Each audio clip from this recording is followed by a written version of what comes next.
Hi, we're here on Pride Pages Podcast, and I've got Mary Garcia, sexual Mhm. wellness coach at Pure Romance. Welcome.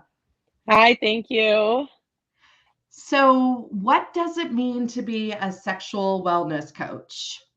So, I am actually certified in women's sexual wellness. And what this means is that I've had education, I've taken a test, and I have a certificate that says you've gone through this program to teach women about sexual response and our bodies and anatomy and those kind of things in the sense that it helps and works with our products.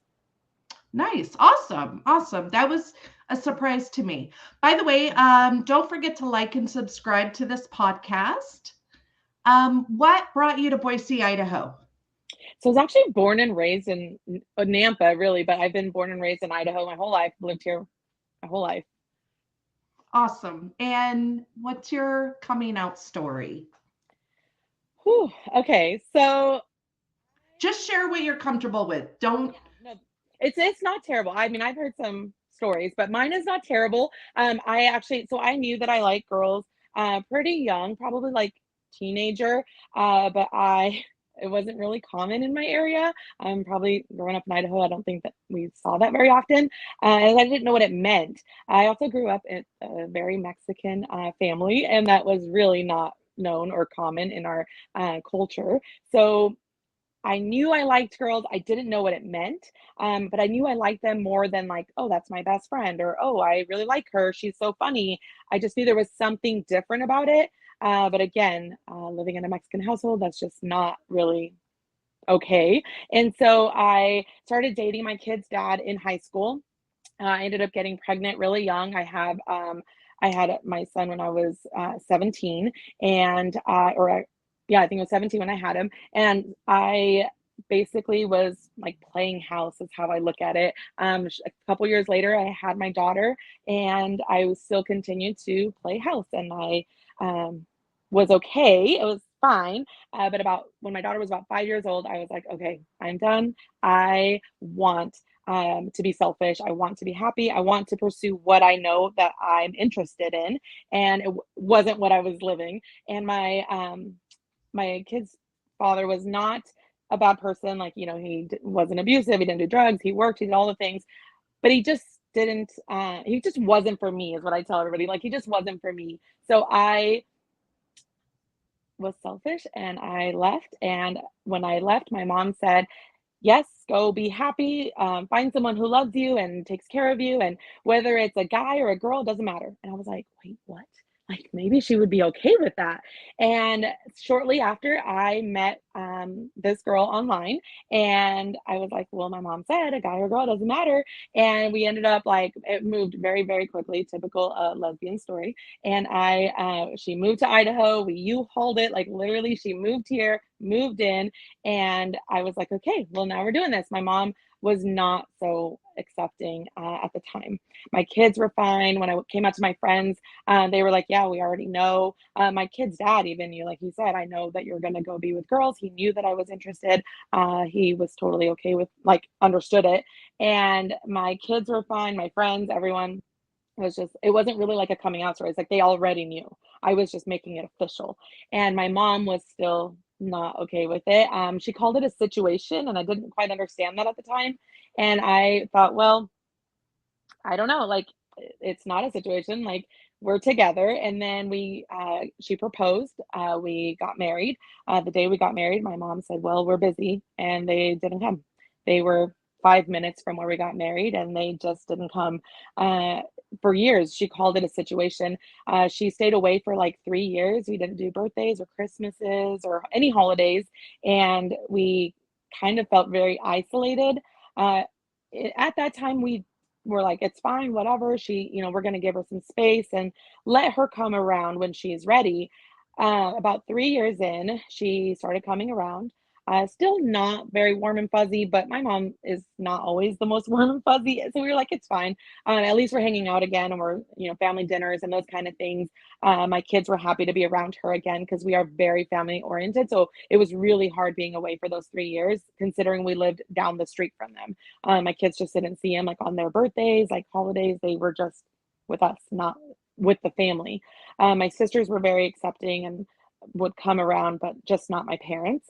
So when things started to get really bad in the last couple years of my marriage, we things were just not what we wanted them to be, and that we were just not happy. I wasn't happy, she wasn't happy. And when I told my mom that I was that we were separating, she said, "Good. I never liked her." And I was like, "I probably could have guessed," but she said she thought that we were together because of immigration reasons. She thought I was helping her, and it was like an arranged situation, which is why she So always it called my marriage a situation. so it wasn't Never. about you being gay, it was because she didn't like her for Yeah. you. Yeah, like, and she never said it. She called it a situation, and we never, like, had an open conversation, and maybe I was too afraid to have that conversation with her, I'm not really sure, but again, it was 5 years later, and my mom the whole time thought I was with her to help her with her immigration papers, and that was the only reason. And I said, for I can only speak for myself, but for me, it was not that way. Maybe for her it was, but for me, it was not, and I still to this day am so shocked that that's what she thought for 5 years. And so then when we left each other, I was just like, "Okay, well," my mom said, "Take time for yourself and, love yourself and be, who you want to be, but, just be safe. You have kids, think about that." And she just said, "When you find your person, you'll know, and hopefully that they're better than the last one." And so it wasn't even Oh, about me being with a woman, it was she didn't like her. But she never was very like, she wasn't mean to her or I. She just stayed away. And so it wasn't like the worst, but it wasn't the best either. So it was kind yeah. of the rest of my family was totally fine, friends, everyone. I worked with the doctor at the time, and he was like, "Oh, good. My wife won't think you're hitting on me anymore." And I was like, "I never was." But he was just so funny. And so like we just kind of like everyone was just so like whatever about it. And I feel very like blessed because I didn't have a terrible story, but my mom just wasn't on board with her specifically. Right. And I wanted to go back when you said you were being selfish. All these people were telling Mhm. you just be yourself. And I think a lot of us as women have a hard time understanding that being true to ourselves is not being selfish Right. because we can't help other people if we can't take care of Mhm. ourselves. Correct. Um, I know for me, it was very at the time, I felt very selfish, of course, my kid's dad was like, "You're being selfish and, like, think of the kids and, like, you're separating our family," and I was like, I know, but I'm putting myself first." And in the moment, I was like, "If you wanna call me selfish, then call me selfish, that's fine, but I have to do what's right for me." Like, and at one point, I had tried leaving a couple of times, again, not because of anything terrible, but I just was not happy in my marriage, or and we weren't even married, it was just my relationship, and I said, I'm not happy." And, at one point, I said, "If I stay, I will be miserable." And he said, "That's okay." And after that, I was like, "Okay, I can't stay, like, you're the selfish one, not me." And so, at that point, I was like, "If you wanna call me selfish, I don't care, like, I'm gonna do what's best for me, and I am gonna put myself first." And yes, I know I have little kids, but I, at the time, was just like, well, my daughter was 5, I think 5 at that time, and so I was like, "She's old enough to speak and have her own opinions, and, she can call me if she needs me, she's not a baby anymore." And so I couldn't think of a better time than, the present to put myself first and essentially make myself happy and really just do what I not what I wanted to do, but what I felt was right. Because in that moment, I literally felt like I was just playing house and like I was just going through the motions and life wasn't terrible, but it wasn't what I wanted it to be. yeah. So tell me how it was when you met your girlfriend. So, I was single for a couple of years. I was working my pure romance business. I was super busy. I have 2 kids, 2 cats, 2 dogs. I work full time. I now have 8 chickens, but I didn't have them then. But I had a lot on my plate, so I was just keeping busy. COVID hit, and the world shut down, but my business did not.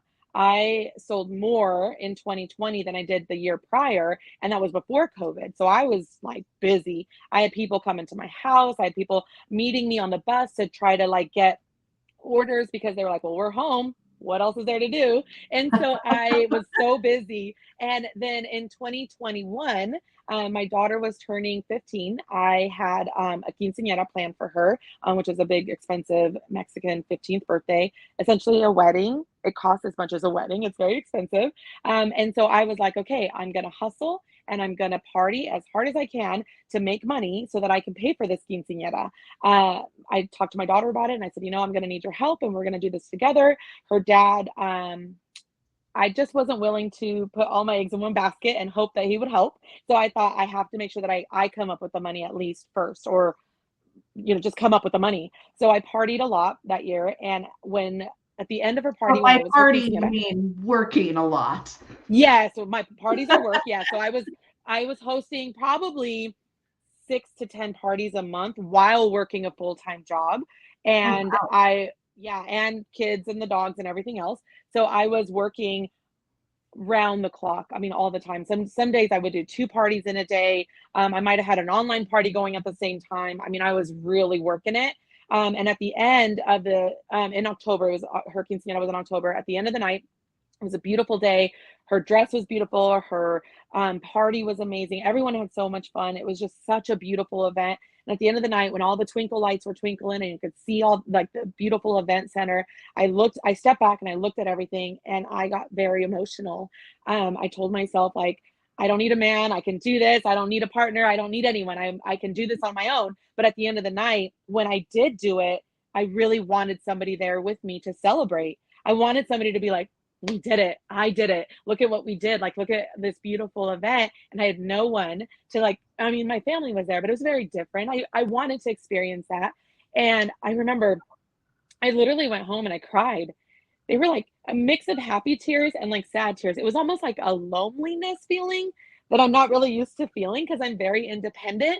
And I remember thinking, okay, maybe this means I want someone in my life to share these moments with. And maybe I want someone to experience life with.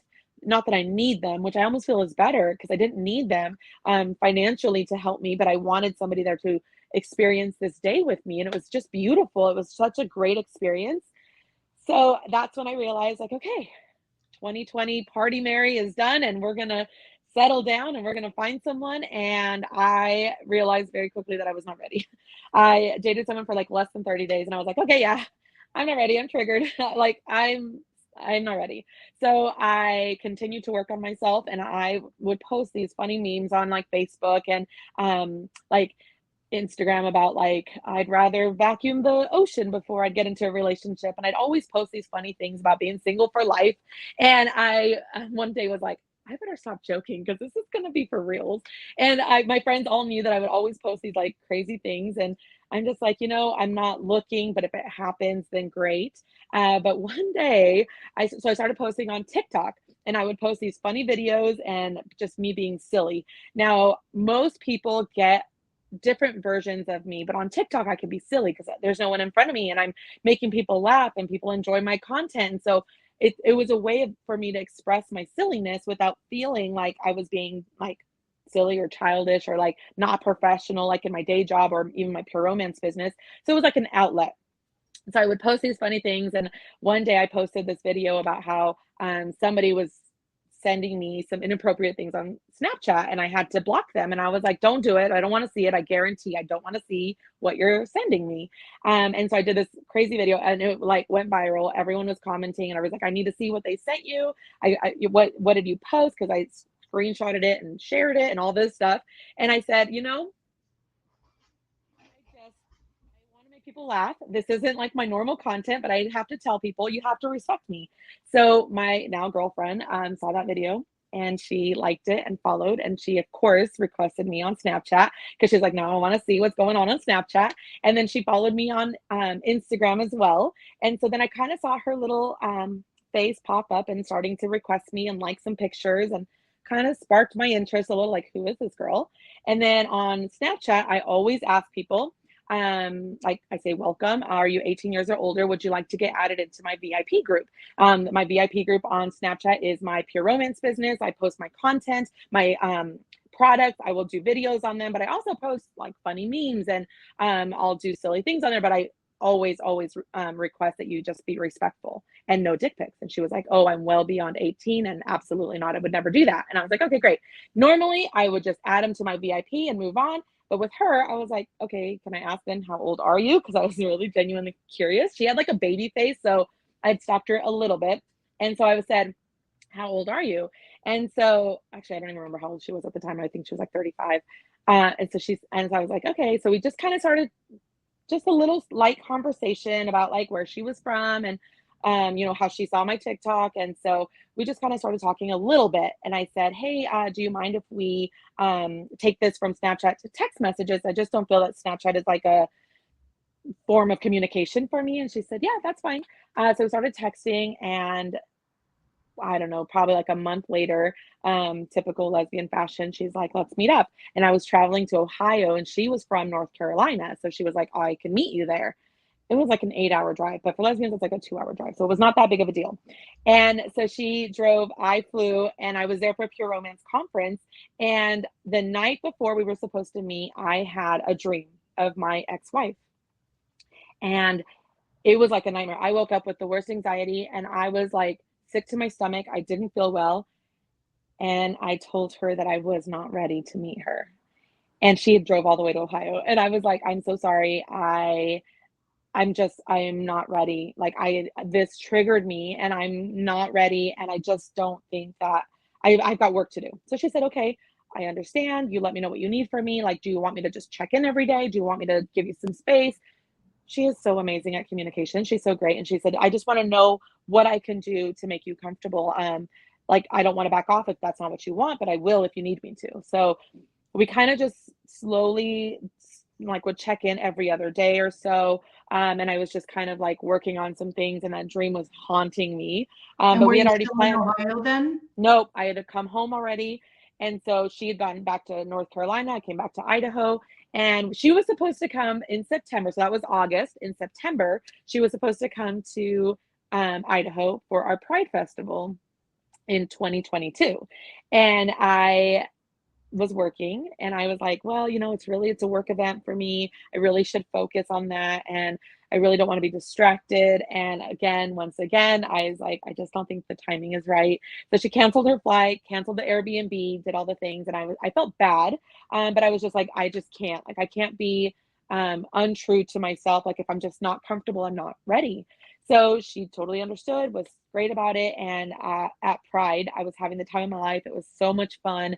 I had just a great experience, but the whole time I was wishing she had come.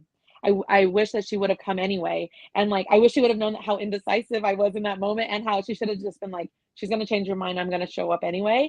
And she did it. And I was just like, I really wish she would have. So I was texting her and calling her, and I said, yeah. And so she did. She totally respected my wishes and was not upset about it, and was just like, okay, I understand. So we had a conversation, and I said, I know that I'm very triggered. I definitely have a type, and she fits my type. She looks like my type. Because of that, I was triggered. And it just reminded me, because she lived out of state, and we were doing long distance, and it was very much familiar to me. Not that I ever want to compare her to my ex-wife, but I was just like, I've been here before and it didn't work out for me. And so I was just very cautious. And she said, okay, I understand. So we started talking again that October, like, because it was towards the end of September when we had that conversation, and we started talking. She said, okay, I really want to come. Like, no backing out this time. I just really want to come. If we meet each other and you're still feeling anxious, then that will be it. And we'll say we're just not meant for each other. And I said, okay. So she came in November. I had a party that weekend, and she went to my party. All my friends were great with her. They got to meet her. They kind of drilled her a little bit, like, hey, this is her business. This is your work party, right? Yes, my work party. And so I was like, she watched my whole demonstration. She played along with the crowd, and she had a great time. And we had a really amazing weekend. It did not feel like work for me. It didn't feel like I had to take care of her or nurture her or make her feel comfortable. Like, she just did that for herself. And it was such a great experience. So we made it official that weekend, and we said, okay, we're girlfriends, like this is it. And she said, I want to come back. I want to see the snow. I want to see winter. So she came in January. And then shortly after she came to visit, she got a job offer. And they said, but we want you here in April. And that's as long as we can wait. We want you here. She had already kind of planned to move here, but not to like summer, before winter. And April it was. So I flew to North Carolina in April. We drove back cross country. We took our time. It was like 4 days in the car, but we took our time because we wanted to stop at different places, and then we just kind of wanted to sightsee a little bit and at least take pictures in like different states that we had never been to. And so I kind of mapped this whole thing out and like planned every small little step that we were doing, and gave her like a little itinerary of all the things we were going to do. She probably thought this girl is crazy. She is a type A. And I thought, okay, it'll be fun. It'll be great. And if we can't sit in the car for 4 days, then that might be the indication that maybe we can't be together. So by day 3, we were doing great. Everything was fine. And we went down this highway in New Mexico and hit a ginormous pothole and got 2 flat tires. Oh, geez. Now, in other situations, that would have been so stressful, and we would have, like, in other relationships, we would have either fought about it or argued or like stressed out. And I was like, we are being tested. I told myself, like, this is a test and we have to see how well we work together. She had 1 spare tire, but we needed 2. We were on a highway with nothing around. And so she called AAA, and I Googled the nearest tire shop, found the shop. We called, they said, well, we have 2 tires left that match your car. I was like, please save those for us. We are on our way as soon as the tow truck picks us up. And so I was like, the universe tested us, but at the same time, provided us with what we needed to be safe and get home. So I was like, but we worked so well together, even in that high stress, like, situation. And we just were like, look at this beautiful day. Let's just enjoy the sun. It was so beautiful. We had this beautiful view of Albuquerque on one side and like nothing on the other side. And we were like on the middle, on the top of this little hill, in this dirt road. The tow truck guy came within like 30 minutes, which was like unheard of. And he's like, I'm so sorry it took me so long. And we were like, friend, you were here early. Like, we were happy. And so we got back on the road and made it home. And the best part was my mom, I had called her when all this happened. And of course, my dad's like, why'd you go down that road? I could have told you not to. I'm like, Dad, GPS said to go. I don't know. But my mom said, when you guys get home, I welcome her in my home and I will have food ready for you guys. So Sunday, she said, I will have food and the family will be here and you guys are welcome to come. So we came and it was amazing. Everybody met her and loved her. My mom was, I still to this day am still so shocked at how well they get along. And my mom is so loving and caring towards her. And, my mom does not speak a whole lot of English, but they will sit and chat for like an hour to 2 hours while I'm at work. Or she'll come over and help them with stuff. My parents got a new car and it needed a lot of work. She came over and detailed the inside for her, like scrubbed the whole car for them. And like, I was at home the whole time and she's helpful to them. They're helpful to her. My dad checked on her brakes the other day and my mom is very, very like open and welcoming. Within a few days of her being here, my mom's like, she's a keeper. I was like, I know she's a keeper. So it's been such a great experience and it's so different than my last experience. And everyone is so open and really, really, really likes her. All my friends have met her. We've gone on trips together with our friends and they all just love her. And it really is such a amazing experience this time around because it's not like one that I've had before. So far it's amazing. And I'm very, very like happy and blessed that it's been so great. Well, that's awesome. And so my mouse died in the middle of this broadcast, so I'm not able to put the next banner and the next question on, but I'm going to go ahead and ask it and then change my mouse out. Okay, yeah. What made you get into pure romance? Well, that's easy. I work full time and I was tired of being broke. I was married at the time and I was again, it was not the best relationship. So I was always broke and struggling to pay bills.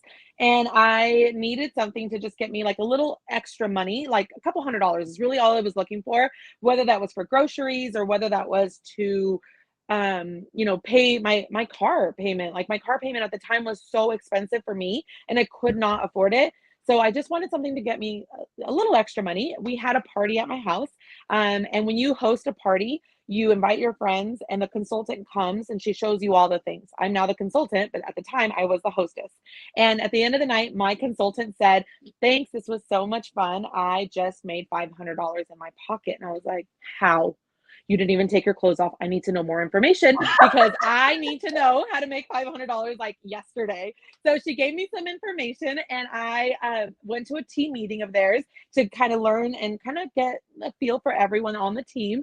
And I was like, okay, I think I can do this. So I talked to my ex-wife now, but I talked to her then and I said, "I think I can do this. I used to sell candles and dildos are kind of the same thing. I think I can Candles and totally do this." dildos are the same, huh? Kind of the same. And so I said, "I think I can do this." And she said, "Okay, well, what do you need?" And I was like, "Money." She was the worst gift giver. She would like, I swear it was like, it was almost like she gave gifts from like the clearance aisle at TJ Maxx. Now I'm not big on gifts. Like I don't, that's not my love language, but it was very random. Like, candle pillars and like a sled one year and like a pine cone thing. I don't know. It was random things. So I was like, I need money. Like, you don't have to buy me a Christmas present this year. I just want money. I will buy my box and it'll be the gift that keeps on giving. And so that's what she did. She gave me money. I bought my kit and it literally has changed my life. It'll be 6 years, December 1st, that I joined, and it's changed my life completely. It's been amazing. I still work full time. I've been in the medical field for 22 years now, and I love what I do during the day. But it also helps because of my medical knowledge. It helps my business, and so they kind of tie in together. But it's definitely a passion of mine to help people. So during the day, I help medically, but at night, I help in the bedroom. So it's a 2 for 1. It's great. Oh, I can't hear you. I muted Okay, myself. My there you bad. go. I can hear you now. Tell me about how you educate people. Can you share some examples? So I love educating people, and I tell people when you host a party, they are fun and they're free. I don't charge to host parties, but they're fun and they are educational. So yes, you're gonna laugh, but more than anything, you're gonna learn something. And I have people, I always tell them whether you're 18 or 80, you're going to learn something. The other night, I actually had a lady at a party, and she said, "I could teach you a thing or two." And she was the grandma of what the hostess. And then at the end of the night, she was like, "You taught me a thing or two." And I was like, "Yes." I was so excited because she was like, she was a little bit older, obviously, but she was like, "I could teach you a thing or two." And I said, "I think I can too." So we are, again, trained educators on women's sexual health. We teach the sexual response. A lot of women don't even know, one, their anatomy, but two, even that foreplay is important for your body. Women's bodies are not the same. Of course, I always say if you have a vagina or a vulva, like chances are you're a crock pot. And if you have a penis, then you're a microwave because you're hot and ready in 3 minutes tops. But for women, there's nowhere really that you can go to kind of learn about why your body is doing X, Y, and Z, right? So yes, you could Google it, but then that's scary because you're going to learn a bunch of like false information. Sure, you could go somewhere. You can ask a friend. You could talk to your doctor. Most healthcare providers will refer you to someone else because they're like, "I don't really know," or they might, say, go buy lube, and then you go to Walmart to buy lube, which I don't recommend, by the way. It's a little PSA there, don't do it. But I will teach people on the importance of using good quality ingredients, on using enhancement gels and creams, and using vibration, on intimacy, even like massage, even communication, on how to kind of open up these conversations with your partner. I always tell people, you can blame me. You go home and be like, "This girl, Mary, she told me that we should try this." I'm like, "Blame me. I'll take the blame." And then if you have questions, you can ask me later. I tell people all the time, go to my website, look at the products that we have. If you have questions, you can always ask me. But at a party, so when you host a party, I bring my stuff. So I bring about like 10 of my favorite items, and then I just kind of get to talk about them openly with the guests at the party. They get to touch, feel, smell, taste everything. And then they are in the Even process taste educated. everything? Yes, they get to taste it. Yep. So I always say save the food for the end of the party so that you can have your hands free so you can taste all the different goodies that we have. But I tell them that you're going to learn something because along the way, as I'm telling you about the vibration on this one or this cream or this lubricant, you're going to learn the importance on the lubricant. I tell everyone, whether you're 18 or 80, everyone needs it. And I personally am the believer of lubricant is an everyday use, whether you need it or not, whether you think you need it or not. If you moisturize your hair, you put lotion on, use Downy on your clothes. I always say you should be moisturizing your vagina. You only have one, you should take care of it. And so it's, for me, I say that is like an everyday use. Yes, you use it again for sexy time, but you also use it in the morning for as a moisturizer. You reapply that the lubricant back into the vaginal canal, helping with that elasticity, keeping that tissue healthy, and keeping it moisturized. There are so many medications that will affect your lubrication, but also affect your libido. So I educate on that along with showing people the products that we have available. So it's a it's an amazing experience, and I think everyone should attend. Even people who are really like nervous or scared to attend at the end are like, this was so great. You're so, my bachelorette actually last weekend was like, I was a little scared, and she was really scared actually. She was afraid to get on the bus, and she said, I was so scared, but this was so great, and I learned so much, and you're so professional, and I use correct terminology, and I'm very gender inclusive. I'm never assume what their partners look like, what they have in their pants at home, because it doesn't matter to me. I say everything I have up here you can use with your partner. It doesn't matter what your partner has in their pants. So I help educate on different ways to use them as well. So it's fun. It's a good time. That's awesome. So, tell me about how you educate people. Can you share some examples? Did I Yeah. just ask So that question? yeah, that was I the one. Yeah. did. Next question. Sorry about that. That's okay. Tell me what you do at a party. Are there some things you'd like to showcase for us? So yeah, so at a party, when so everyone comes on and we do like a little icebreaker game, just to kind of warm everyone up because they're all nervous. They think I'm gonna pick on them or like all of a sudden like something's gonna pop out and like scare them or something. And I tell everyone, my parties are fun, but they're educational. You're gonna learn. And also I won't pick on anyone. And I ask everyone who's been to a party before, do you have any party virgins? And then someone will raise their hand and I say, okay, that's okay. I won't pick on you, I promise. And what I do is I start with my bath collection. So our bath line is actually 80% of what we sell. So we sell more bath collection like shave cream and body oil than we do toys or bedroom accessories. So the bath collection is what I show first, and everyone gets to see all the different things that we have. And then I will move into like the massage products, and then I'll move into lubricants, enhancement gels, which I like to focus on because that I joke that they call me the lube lady, and this is why, because I love showing and telling people the importance of using lubricant. And then we talk about lingerie, which I am a big advocate for lingerie. I think everyone should own lingerie and should wear it proudly. And I talk about the accessories and different ways to use them, and how I'm not here to replace your partner. I'm just here to enhance what you already have, but I'm also here to help. So a lot of times people don't understand or don't know that women, if you have a vagina, chances are you need some type of clitoral stimulation.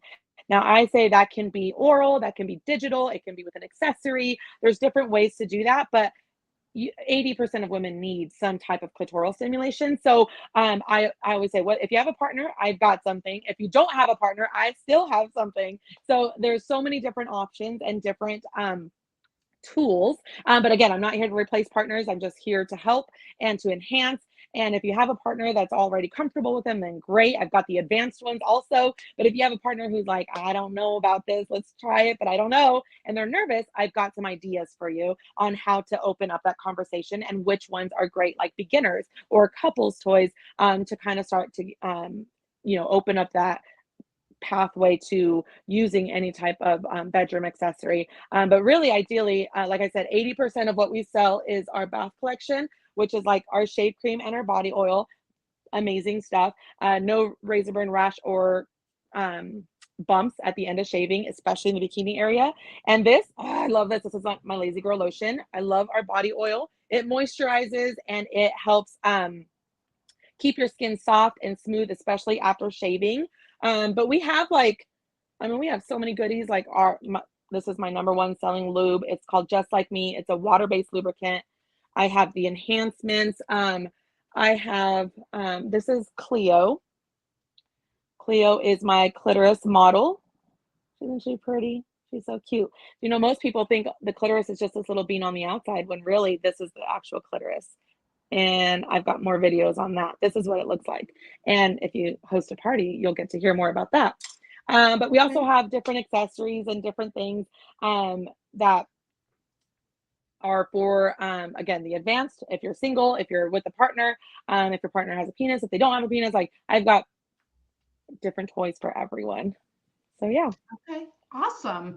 And then you were telling me too, like if there's people that are shy, you do the party first and then afterwards you take people back one-on-one. Do you want to share a little bit about that? Because some of us are just not comfortable about talking about sex. And I'll admit I'm one of them. So I'm surprised I asked you to be on the podcast. I mean, and here we are. Yeah. I mean, I'm happy to be here and I'm happy that you feel comfortable having me here as well. So thank you. Comfortable. You're very professional. I'm so glad. Thank you. I really try to make people feel comfortable. During the party, again, everyone gets to touch, feel, smell, taste everything. And I tell everyone, you can ask me any question during the party. I will, help you out and answer. And I joke, I have really bad ADHD, so I'll need help getting back on track. Like, what was I talking about? But once at the end, everyone goes inside and they go have snacks and drinks inside. And then you get to come out one at a time for shopping. It is crucial that it's one at a time. And this is your time to ask me any questions that you might have. If you have like an embarrassing story or something that you're like, hey, why did this happen? Or I didn't want to say this in front of all my friends or my family, or my mom was here, I can't tell her this, then you can come ask me on the bus. And I tell people, I do not get embarrassed by anything. Again, I've been in the medical field for over 22 years. I am not shy about it. I have seen a thing or two. And so if you have a question, feel free to ask. And then if not, ask me in the shopping room. That's your private time to ask me any questions. And my shopping room is completely private. I do not tell anyone what you're purchasing or what we talked about. No one knows. And that is very important to me as well, because I want people to feel comfortable and confident when they come in that they are not going to be, embarrassed later, or that someone else is going to hear what they asked or what they purchased as well. So yeah, you come on one at a time, you get to shop and ask questions. And then the great thing is you can go inside, you can put your stuff in the car. Cause again, I drive a mobile boutique. I know we haven't really talked about it too much, but I do drive a bus. It is a mobile boutique. This is my product here on the shelf. So I kind of just take it off, put it in a bag. You can put it in the bag, put it in your car, go inside. So you're not walking in with a big duffel bag of goodies. You walk in with nothing, empty handed, and say, okay, who's next? They don't know if you bought one thing or 10 things. They don't know if you bought the one that rotates and spins and vibrates and does all the other things, or whether you bought a lotion. They have no idea. They just know that you shopped. Does the hostess even know? Because I know when I've had like a Pampered Chef party or a candle party, I see what all the guests bought. So the hostess is not going to see what? Nobody sees it. So it's totally confidential. Yeah. And because I do my own ordering, not even my corporate office knows what you purchase. I purchase from corporate, they ship it to me, and then I ship it to you. And I don't give it to my hostess for her to divvy up. I've had hostesses do that to me in the past. And I remember one time thinking, I felt around the bag and I was like, dang, girlfriend, you bought that? Like, I knew what she bought because I could feel in the bag. And I remember feeling that like, this is not so private and confidential, because now I know what my bestie bought. So I don't even do that. Some girls will say, hey, it's okay, you can give it to Susie. I'm going to see her on Friday. I make a note of that. I write it on a piece of paper that says, okay to give to Susie. Now, sometimes I still don't give it to Susie, and I'm like, actually, I'm not really comfortable with that. I will ship it directly to you. So all my packages come to me, and then I package them up, and then I ship them directly to you. And I tell everyone at the party, my packages do not come phallic shaped. They don't buzz or bounce or do anything like that. They can if you want me to, but I always charge extra for those little things. I'm just kidding, I don't. But I tell people that I will ship directly to you because that is part of the confidentiality. My packages do not even say pure romance on them. They are a teal package with my name and your name, and that's it. So it's very confidential and nobody knows. Yeah, it's really nice. That's really nice. So, what things are you passionate about improving within our community that showcase pride and make things better? So, again, one of my passions is helping people, and I really want to help the community and providing a safe place.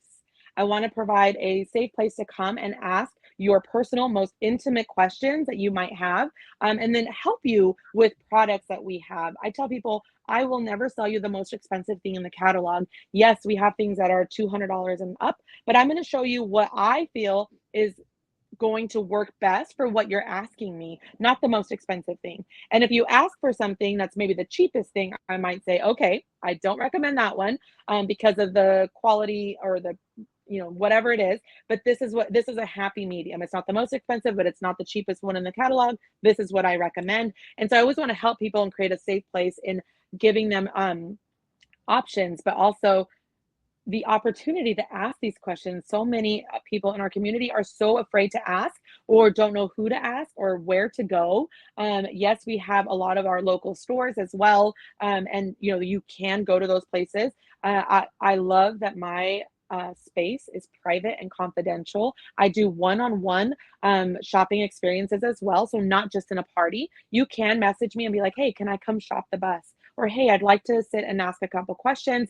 When can we meet up? And I have people come to me, they come to the bus where I can show you the products. You get to touch, feel, smell, taste them on your own. And you get to ask me those questions like, hey, I'm having some trouble with this, or I don't know if this is normal. Like, is there something for this? Or my partner and I are struggling here. I'm happy to help. I have tools to help. If I don't know the answer or don't know what would be best, I will ask. I have different providers, like doctors in the community, that I can ask for more professional advice, but I can also ask my corporate office. And we also have, through Pure Romance, there's an organization. It's an amazing organization. It's called the Patty Brisbane Foundation, and they do a lot of research on the female body, and that's how we came about with our toys, our silicones, our lubricants. But it's the best of the best products for women with menopause and vaginal dryness and different vaginal, concerns or issues. I hate to call them issues, but different concerns that you might have.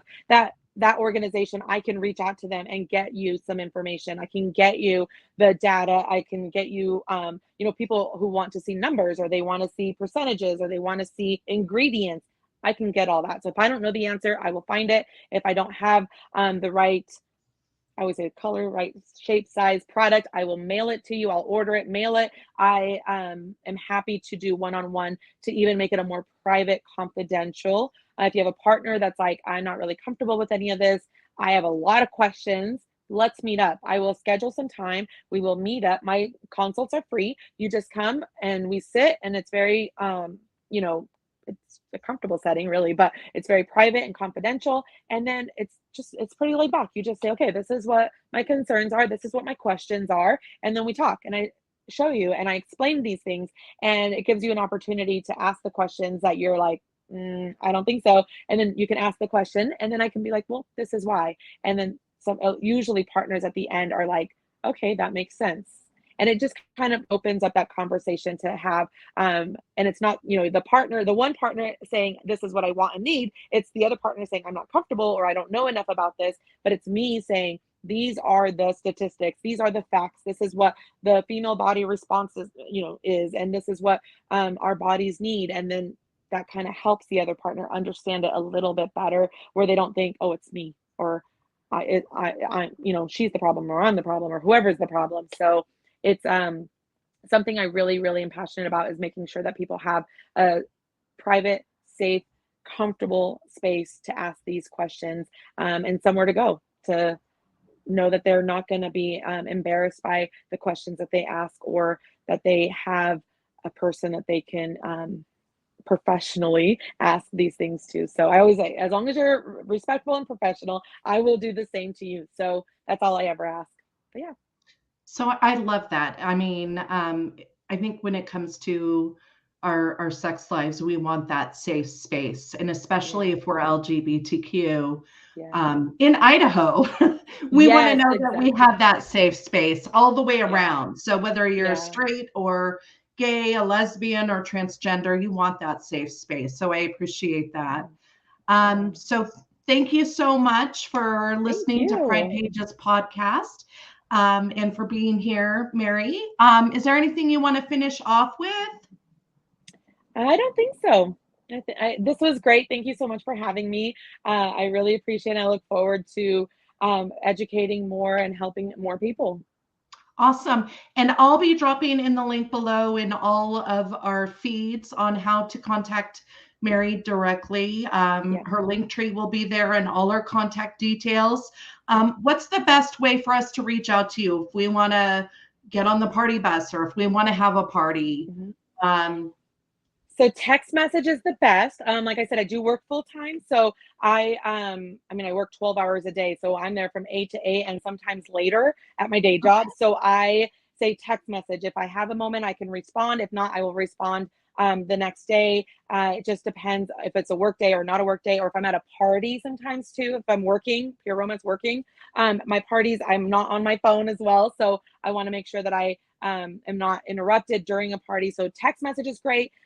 Or you can email me as well. But a text, I 100% am open to text messages. Just tell me your name, and I will help with however I can. And if a phone call is best, and in a text, you can ask for the phone call, and then I can reach out and we can get that set up.